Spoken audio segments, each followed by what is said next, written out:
when the sky is high. No reason to stay on ground. Lift your hands and you can catch and fly.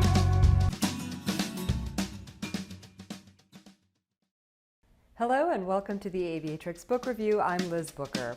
My guest today is an award-winning author, airshow pilot, TED speaker, and the first Latina to earn the rank of full professor in the College of Engineering at the University of Washington in its 100-year history. She's worked with Nobel Prize winners and has taught astronauts to fly. Her innovative research and a stint at NASA designing software for Mars missions led President Obama to call her one of the top scientists and engineers in the country. In addition to her love of math and science, she's passionate about helping others face their own fears and challenges to achieve their goals.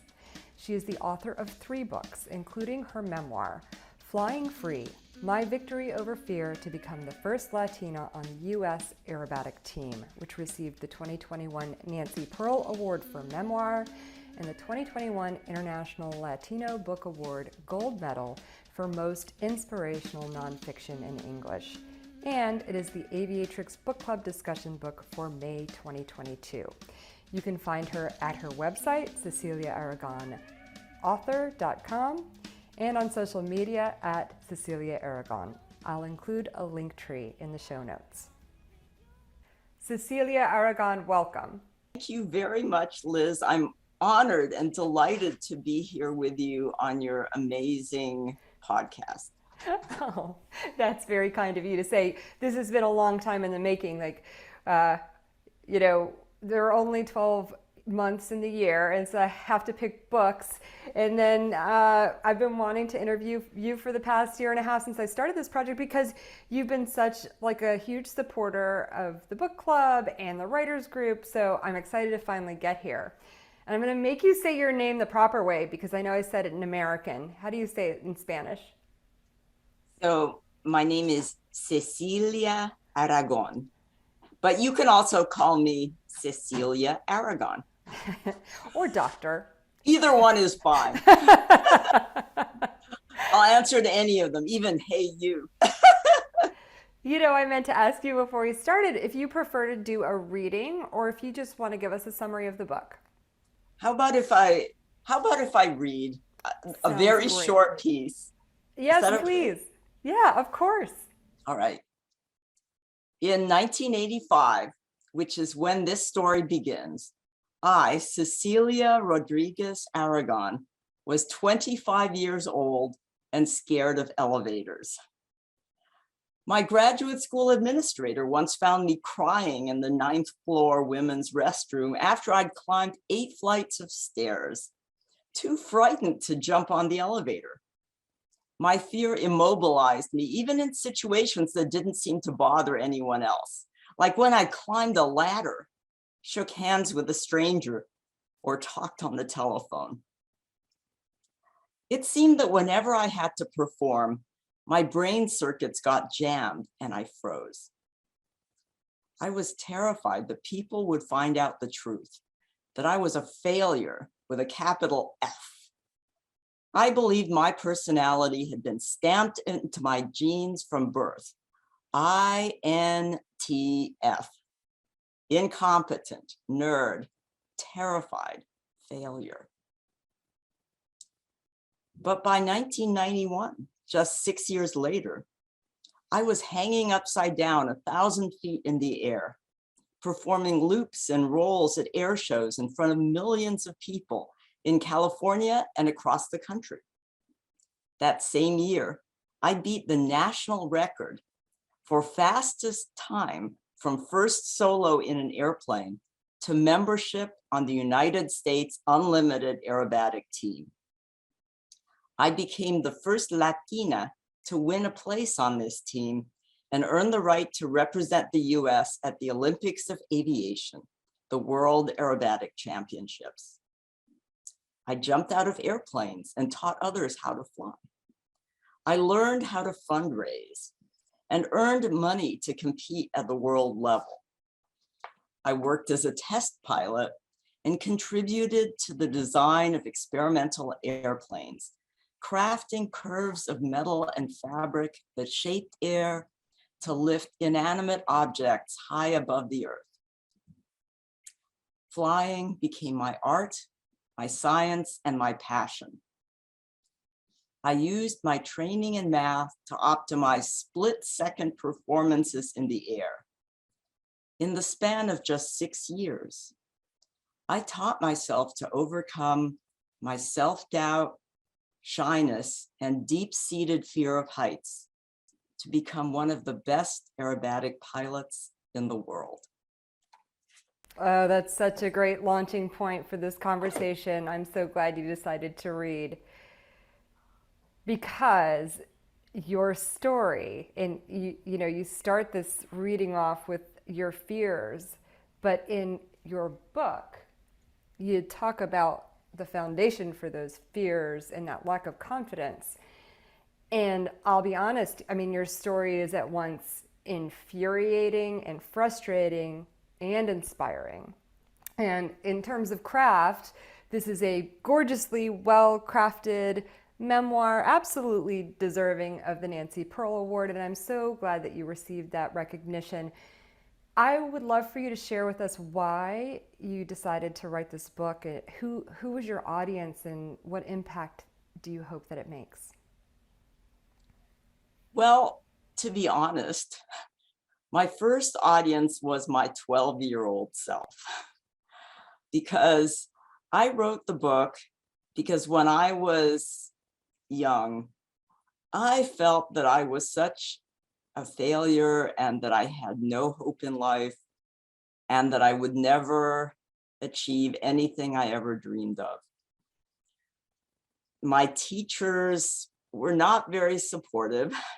As a matter of fact, when I was a young child, I loved to write, but I still remember I had a teacher who accused me of plagiarism, saying someone like me, by which she meant a daughter of immigrants. Both my parents spoke with thick accents, and I grew up in a small Midwestern town where that was very unusual. She said, someone like me couldn't possibly know all those advanced vocabulary words. So from a very early age, I learned that accomplishment was something that would only bring me scorn from the outside world. And that you can believe intellectually that something is not true, but when it gets into your heart from childhood, it's really hard to shake. And so I wrote this book really for anybody who has ever experienced discouragement, in any way, and who wants to have the courage to fight and find their way out of it. So one of the things that I believed when I first started writing this book is that, maybe more women will read it than men. Because so often I've met with women in my teaching career, women come up to me and say, oh, I don't think I'm good enough at math. Math is not my thing. And I really try to encourage them. So that's who I thought my audience was going to be. But I've been surprised to find that many men have come up to me just as well and said, when I was a child, my parents didn't believe in me, my teachers didn't believe in me, and your story really resonated with me. And so that was really kind of exciting to see that the story could reach a wider audience than I expected it would. So now when people ask me, who is the audience for your book? I would say it's really anyone who has ever been told they weren't good enough and who has ever believed that they didn't have what it took to succeed at anything. To anyone who has lacked confidence, who has felt imposter syndrome, who has been turned down or diminished by the world around them, from really anyone from teenagers on through people who are 80 years old or older, even people who still, I mean, I've had people come up to me at my talks who are, 70s or 80s, and they've said, your story really inspired me. I'm going to go out and do whatever it was that they always wanted to do. I'm not surprised to hear that you've had that reception from men. I think that, there are some, I think we talk about toxic male attitudes. There are just some things in our culture that help or cause or force maybe men to hide that stuff a little more or better than women, or to manifest it in some really unhealthy behaviors. So that's wonderful to hear that it is inspiring everyone, because it should. And then you talk about this like rapid sort of coming out of your shell, this confidence boost that you got from flying. First of all, tell us about that first flight, because I remember reading about the first flight and going, I can't believe she started here and then ended up here. Like, talk about that. So, all right. So let me start with saying what surprises some people. And it's that I never expected to become a pilot. Nobody in my family was a flyer. And as a matter of fact, both my parents were scared of airplanes, especially my mother. My mother remembered growing up in the Philippines, and she says, she gave me this vivid description, which came from her memoir. When she was in the outhouse, her family's outhouse, which didn't have a roof, and she would hear Japanese airplanes on their way to bomb Manila during World War II. And it would just strike so much fear in her heart. And so when she heard that I was flying, she really was against it. Tell me about that first flight. So I had a friend, a colleague at work before I learned to fly. And at that time, I was leading this very narrow, safe, kind of nerd life. And my friend invited me for a ride in a small airplane. And my first thought was, no way, I don't want to die. And if I go up, there'll be a big chance that I'm not going to make it down. But then I had one of these moments where I realized that I'd been saying no to everything in my life just because I was scared. I mean, as I said, I was scared of heights. I was scared of shaking hands. And so my life had become so narrow because of fear that my spirit was feeling suffocated. And I knew in that moment that I had to face my fear just this once. So I said yes. His plane was this tiny four-seater. It looked like a toy. And as I walked out to the plane, I thought to myself, I'm going to die for sure. I mean, I truly believed it. I was terrified. No. But then we took off, and it was so beautiful. The sun glimmered on the bay like a million gold coins, and the waves against the cliffs looked like lace. And my friend even let me handle the controls. But then suddenly he tossed this map at me and asks me for a specific coordinate.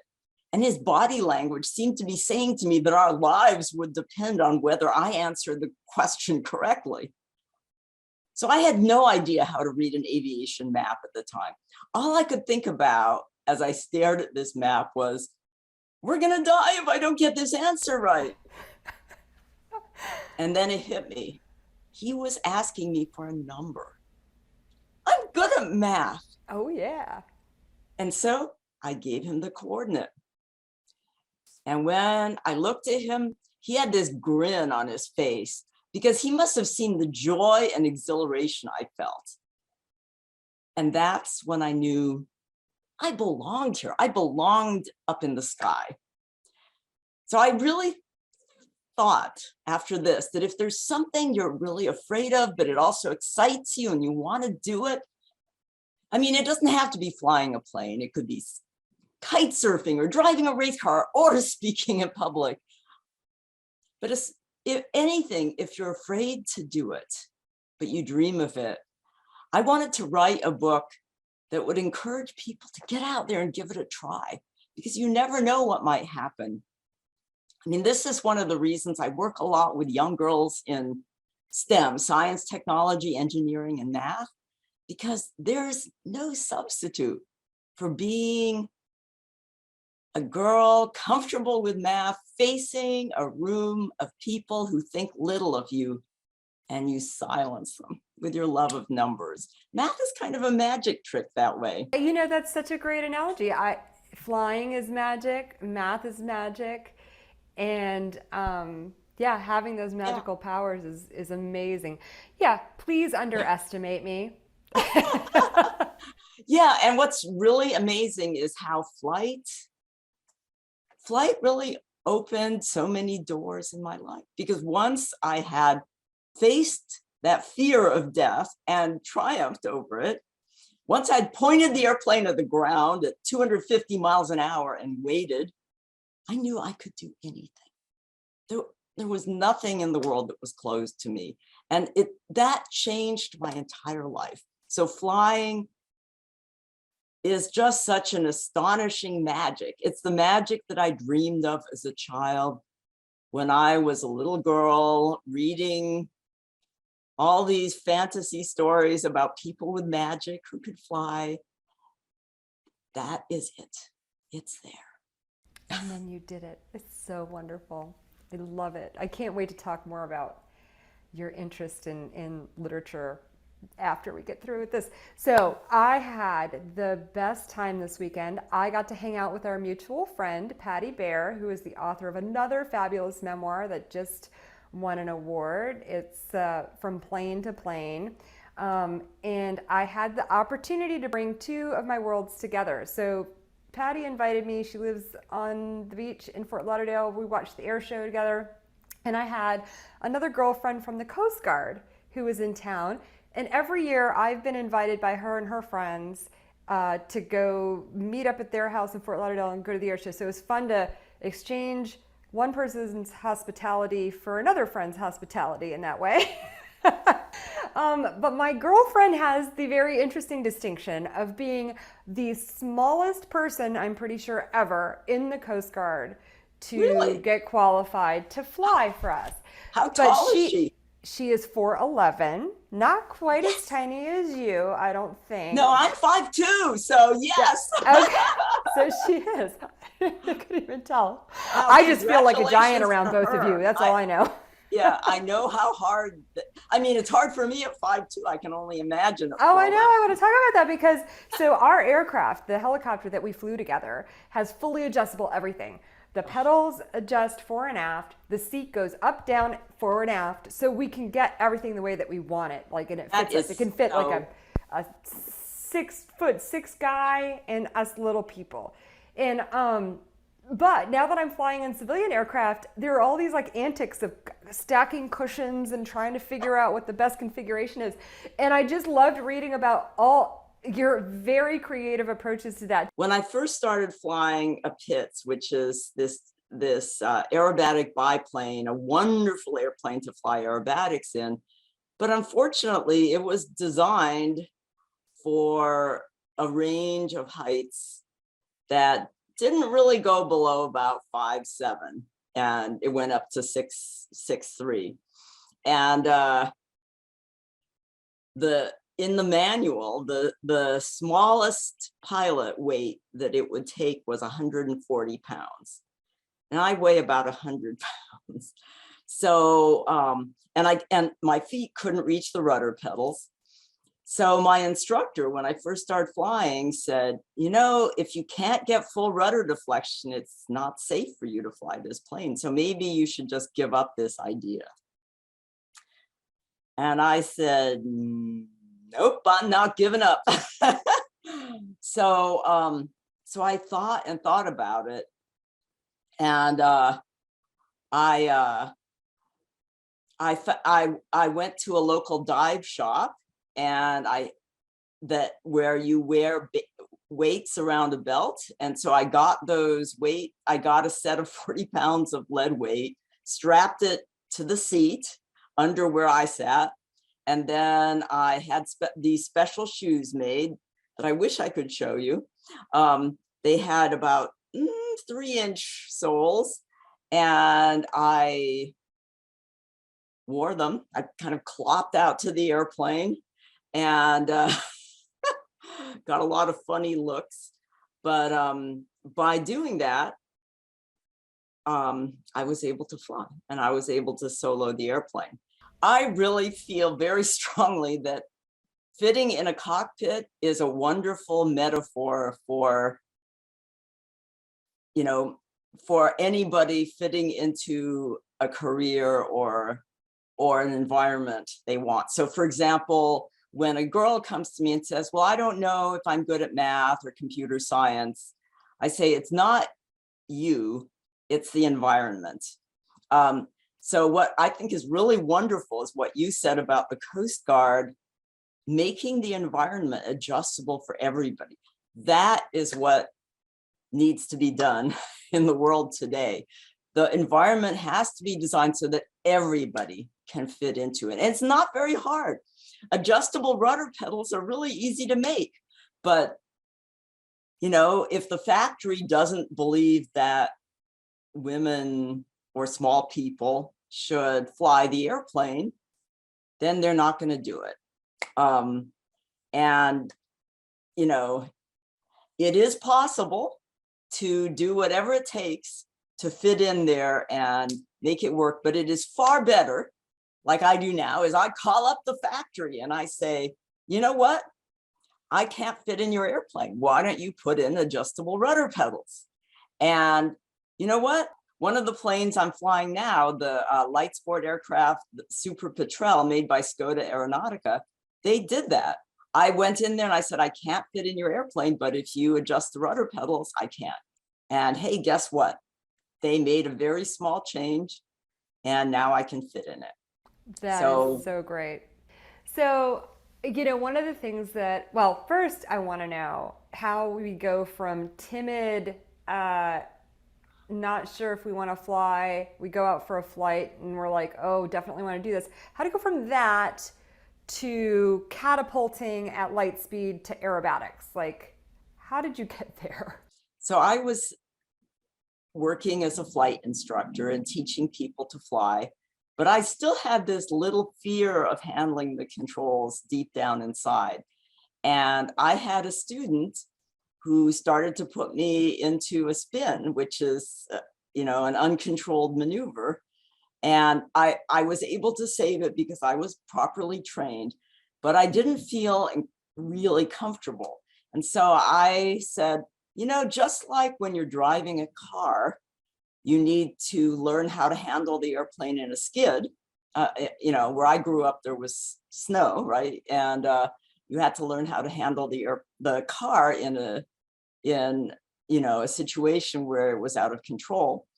I realized I needed to take a basic aerobatic course to learn how to handle the aircraft in all attitudes. So I signed up for a 10-hour aerobatics course at a local flight school at Oakland, California. And I remember being terrified. I said, I don't know why I'm doing this, but it'll make me a safer pilot. And so I'm going to face my fear and do it so that I can, not only save other people's lives, but face my fear some more. And I still remember the first flight where my instructor took the airplane upside down, and I looked up and saw the vineyards and the mountains below me and the sky beneath my feet. And it was so incredible. It was dancing in the air. And in that moment, I knew that that was what I was born to do. It was my art, that the dancing I'd always dreamed of as a child, but had been told, well, you're really not very good at dancing, Cecilia. That I knew that I wanted to make an airplane dance the way I always dreamed of dancing. But unfortunately, I still had more obstacles to go through. After one maneuver, I felt sick and I knew we had to land. And it actually took me a while to overcome my nausea. But believe it or not, nausea is easier to overcome than fear. And I developed a method, just like I did with the fear, of how to go through and overcome that. And I ended up winning the second contest I ever entered, and I still have the trophy. It means so much to me. And I just kept on with it. I couldn't really afford it. I was working 2 jobs to afford, to pay for it. I was scrimping and saving. And all right, there is a story I do want to tell about this. This is about how I actually won a spot on the US aerobatic team, despite being a terrible underdog. I mean, this is my first try for the team. And you know that children's story about the little engine that could? Well, I had the little airplane that couldn't. But I made it anyway. So I was competing against pilots that had far more resources than I. They had these expensive, high-performance airplanes. And I had the little airplane that couldn't. It was underpowered. And it was all I could afford. When you compete in aerobatics, you're required to do a certain sequence of maneuvers. So it's called an unknown sequence, and they just hand it to you and everybody has to fly the same one. And when I saw the sequence that day on the team tryout, I knew that in terms of physics, there was no way my airplane would be capable of these maneuvers. It was just impossible. And I remember going back to my hotel room and just despairing. And I thought, all this work, all this money, I'm just going to give up now. This sport can't be for me. I have come to the final barrier. It's physically impossible for me to compete with the plane that I have. So how can I defeat physics? But then I heard my dad's voice and the way he used to talk to me when I got stuck on a math problem. He would say, just keep trying. There's got to be a way. Be creative. There's got to be a way. And I thought, okay, no, I'm not going to give up. I'm going to find that way. So I looked at my problem again.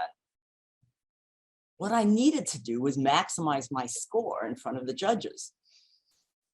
And I thought, hey, that's a math problem. So I came up that evening in the hotel room with a mathematical algorithm that allowed me to devise workarounds for each of my plane's weaknesses and maximize my score. So the next day I went out and I used that algorithm and I flew that plane exactly the way I'd imagined it. And I got not a perfect score because that wasn't physically possible, but the best possible score that I could get in my little airplane, and I made the team. Cecilia, that's such a great story. I mean, that sums up everything, like all of your genius, because I consider you definitely to be a genius, and all of the ways that you use that genius to overcome all of the fears that you talked about. It's just a wonderful, inspiring story. Thank you. And it's also a testament to really hard work. You know, you didn't just come out of the womb a math whiz. You worked your whole life to be one, and to be able to combine that skill that you fostered and grew over your life with this pursuit is just amazing and beautiful. So I'm so excited about that. So I would love if you would tell me what moment in the book that you are most proud of. So, I said that my parents were not flyers and didn't want me to fly. They actually thought it was dangerous and I was going to lose my life. But when I won a spot on the team and I competed in the World Championships in Hungary, they came out to support me. They became big supporters. And I remember, I think the proudest moment of my life was standing on the podium as I was receiving a medal for my flying, and they played the US national anthem, and my parents were in the audience, and I could see tears in my mom's eyes, and my dad was grinning, and I knew that they were feeling our daughter is representing our adopted country. And they felt so proud of me at that time. And I was so proud of them for coming to the United States with nothing and for being courageous in their own way and for being proud of me and for overcoming their own prejudices and fears to stand there and be proud of me. It almost makes me cry now thinking of it. Well, it's making me cry. Apparently I just cry on every single episode now. Like there's always something and you got me. Happens every time. One of my favorite phrases in the book, and it could almost be like a craft tip when we get to writing, like there's always like this repetition that is useful in the craft. But this phrase that you use when your father talked about being proud of you, say it. My father used to say when he was proud of me, my buttons are popping. And he would always say it to me whenever I did well in school or, brought home an A on a report card, or when I started flying. When I got down from that, when I walked down from the podium and hugged him, he said, Cecilia, my buttons are popping. All right, we're done.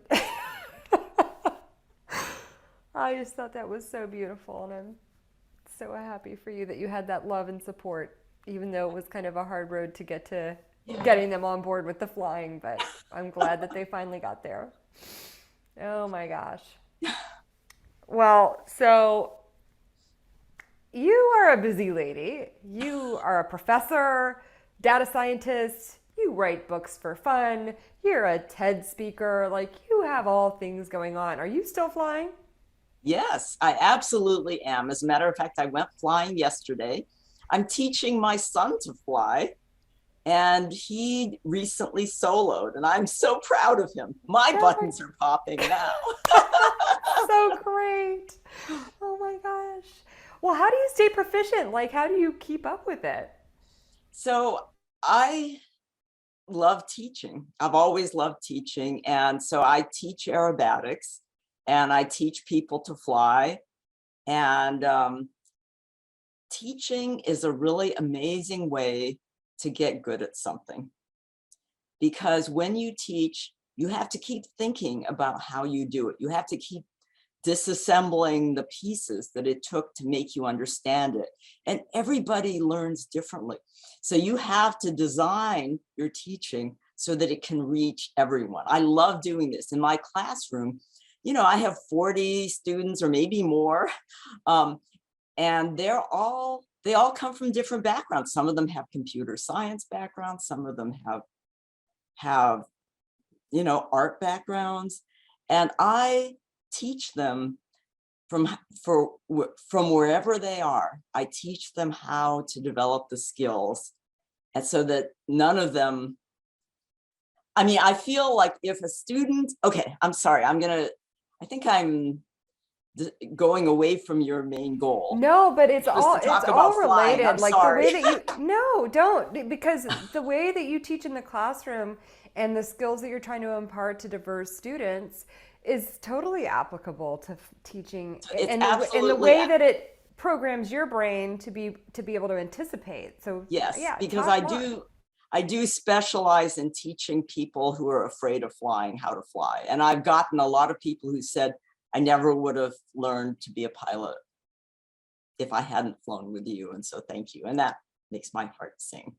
But anyway, so what I was saying about teaching in the classroom, sometimes I have students who come to me and say, well, I'm not very good at math. And I say, well, why do you think that? And they said, well, I took this class and I just couldn't understand anything. And I said, that's not you, that's the teacher. I mean, it's my job as a teacher to make sure everybody in the class understands. And if somebody doesn't, that's my fault. So I work very hard to scaffold the learning so that everybody can understand and excel. I think every student can excel at whatever topic, whether it's difficult or easy or interesting or maybe not so interesting. It's my job to make it interesting and to set everybody's heart on fire. So yeah, I love teaching. That's so wonderful. I don't know if I could do it. I really don't. I love mentoring, but I don't know that if I could, I'm not sure that I could do like the daily. So I think I really admire you. Well, I've been lucky that I've had amazing students. I mean, see, almost there you all go. of them have been fantastic. That is wonderful. When I had the good fortune to catch up with you out in Seattle and west of there last year, and you had just earned your Seaplane rating. Are you willing to talk about your aircraft? Yes. So one of the best ways to get back to your earlier question, to stay current and to keep learning is to do something new. So, I'm getting up in years now. I've been flying for 35 years. And flying a seaplane is something I had never done. I'd always wanted to, but you start thinking, well, is that something I would be capable of learning something completely new at this stage of my life? And I said, of course I can do it. I can do anything. So I went out to Kenmore Air here on Lake Washington, and I got my seaplane rating. And yes, at first it was very different from the kind of flying that I had done before, but it was so much fun. Flying a seaplane is just incredibly exciting, and landing on the water and really learning a new technique, what it's like to understand the wind and the air and the water. It brings you closer to nature and closer to this gorgeous world that we live in. And it really made me feel a part of the spectacular Pacific Northwest.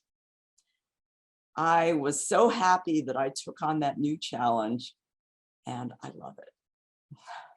Absolutely. And I started my seaplane rating 10 years ago, and there was no examiner, so I wasn't able to finish. But I actually flew with Kenmore when I was there, and with your instructor, I didn't even know that until he was like, do you know Cecilia? I was like, yeah, I just saw her. So it was so great, like a small world. And I can't think, probably the only place more beautiful than the Seattle area to fly in is Alaska, which is on the bucket list. So someday.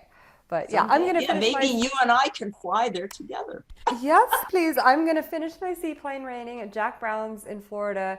I'm scheduled for December. First, I'm going to do my tail dragger. So Yeah, I'm working through like just like you said, like learning new skills, exploring aviation. There's just so much to explore. Like it never ends. So you have owned aircraft through this whole evolution. And you talk about it in the book about how like you scrounged and you scraped, and you own aircraft now. So how's that experience? Do you recommend it? Who do you recommend it So, to? yes, I completely recommend owning aircraft to anybody who loves flying. And the secret of the secret. Okay, here's my belief. So, I do talk about how to afford aircraft in the book, but the true secret is to find a partnership, or as they call it, a co-ownership. You find airplanes, you find people that have similar interests, and then you go in and you buy an aircraft together. And that makes it so much more affordable. It's also more fun because you've got, excuse me, you've also got somebody to share in the care of the airplane. You've got somebody to fly with, somebody who loves the plane as much as you do. So I think I've owned, I mean, a few dozen aircraft in partnerships or in co-ownerships with other people. And it is something I highly recommend because it's a way that a person of modest income can fly.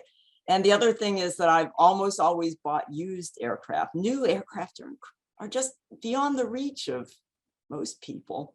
But there's a lot of used aircraft out there. There are people restoring aircraft. There's so many beautiful airplanes that are out there that people love.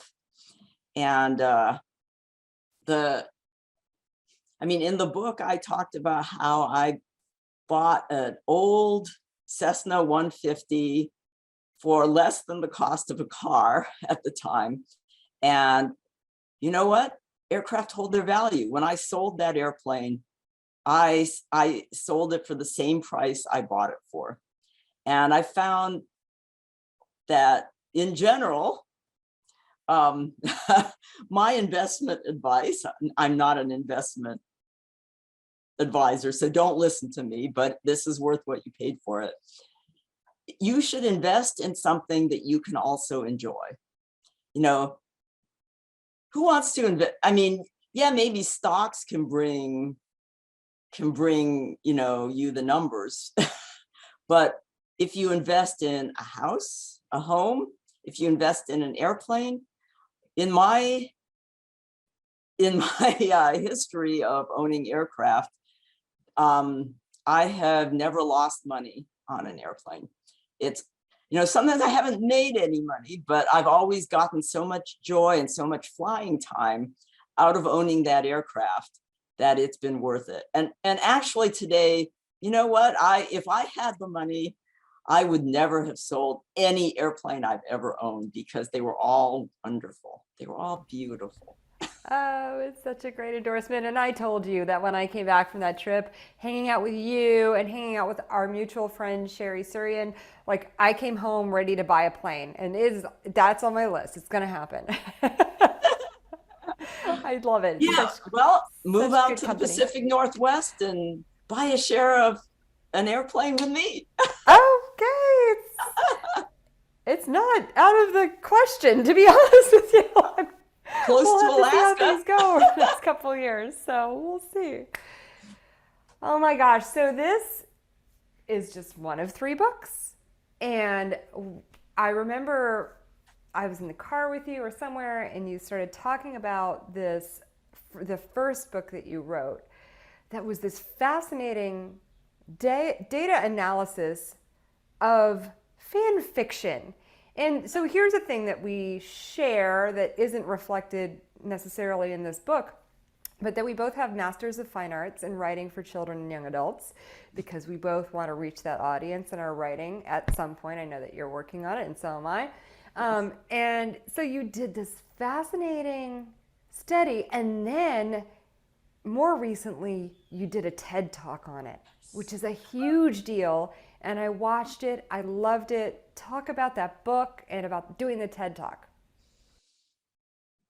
When I was a child, I used to read books, usually fantasy books, The Lord of the Rings, the Narnia books. I mean, so many. And I loved them, and they gave me an escape from my life, which was not happy. But I found issues sometimes with the books, like, like The Lord of the Rings. I loved it, but why weren't there any female characters in the party of adventurers? So I thought, I need to fix this. So I rewrote the book, but made some of the adventurers, some of the hobbits, girls. And writing that story was just such a fun experience. I never thought this was real writing. I didn't, I was just kind of making a world that made me comfortable and made me happy. But then as I got older, after I'd become a professor and I was studying data science and doing research in data science with very, very large amounts of text, I discovered that there was something called fan fiction, where people, and on this one site that I ended up studying, mostly young people, the median age was 15 and a half. There were 10 million members of this site, and they were mostly ages 13 to 19 and mostly teenage girls. And it brought back all those memories of me as a 12 and 13-year-old girl, reading these stories and wanting to make them in an image, in a world where I was comfortable, in a world where nobody told me, you're not good enough to do this. And it turns out that is a pretty strong desire in many young people, particularly young girls. And so I applied my data science skills to see, can doing this fan fiction writing actually teach people to become better writers? And I did a data analysis of 60 billion words of text, which I believe is the largest data set of contemporary colloquial English that's been put in written form, and that has been studied and analyzed the way I did it. And I discovered that, yes, indeed, that young people were learning to become better writers. And they were doing it through something that we ended up calling distributed mentoring, where lots of other peers, mentoring, you usually think of, one experienced person mentors, a junior or less experienced person. But what we found was that people of all ages were mentoring each other, and not in pairs, but with hundreds or maybe thousands of people coming together to give little bits of mentoring to people. And by doing this, these young people were improving their writing. I mean, who would have ever thought this? It was so amazing. And so that's why I wrote the book. And this What's idea, the title of the book? The title of the book is Writers in the Secret Garden, because we felt that, this world of fan fiction was really a secret garden where people were growing and changing. And of course it echoes, Frances Hodgson Burnett's The Secret Garden, which was one of the stories I read and loved as a child, because I was a huge reader as a little girl. Yeah. And then this third book that recently came out, I got to sit in on your book launch for it with your peers who helped support the publication of it. And I know that you have it behind you on the screen, but for people who can't see it, I know that what the parts that I gleaned from it is that you're approaching data collection from a standpoint of there are biases that create blind spots for people, but talk more about it. So that book is called Human-Centered Data Science. It just came out 2 months ago. And it is all about how data science and artificial intelligence, which are becoming ubiquitous in our lives, and they're really impacting us, from self-driving cars to who gets sentenced to longer terms in prison, to facial recognition, how it impacts society.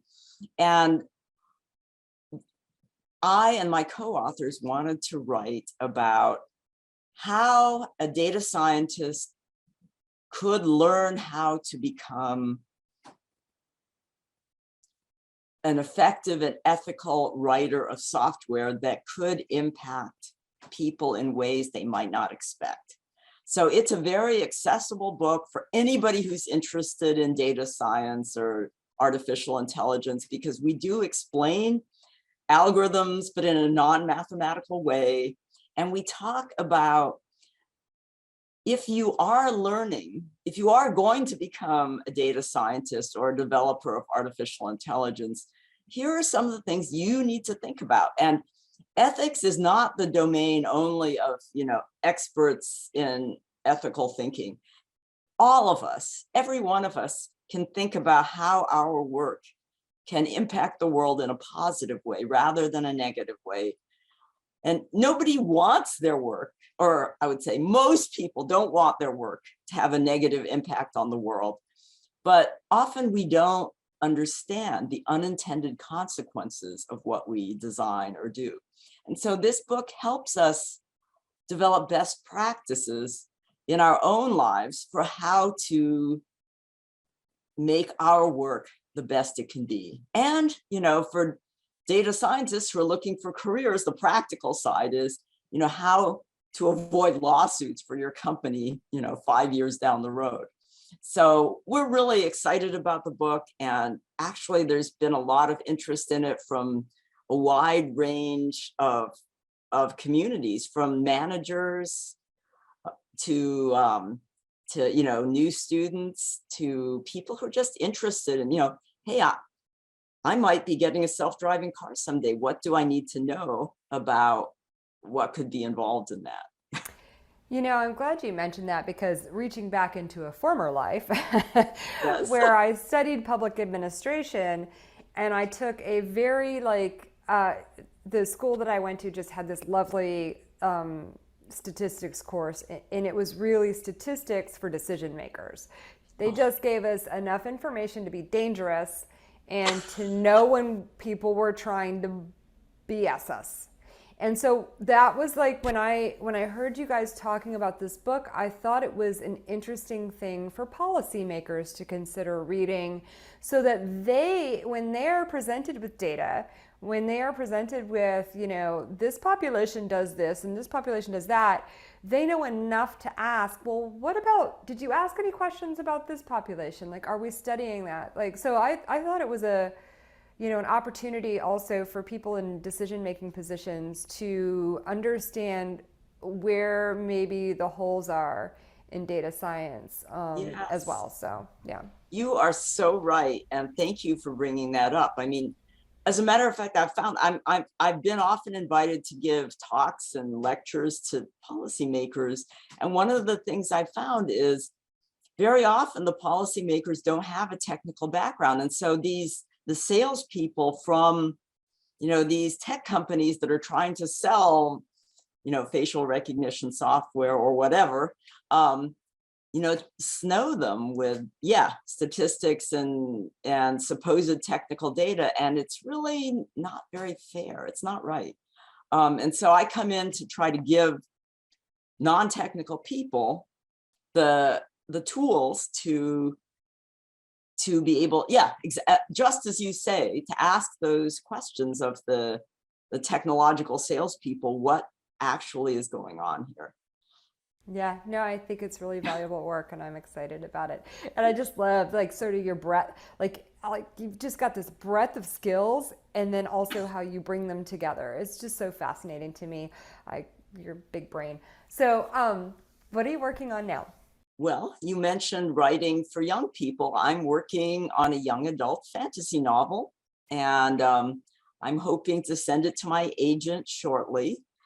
And I am really excited about it, but it's not yet ready to talk about. So I'm not going to speak about it in detail, but hopefully I'll be able to do that soon. Well, I'm excited about it too.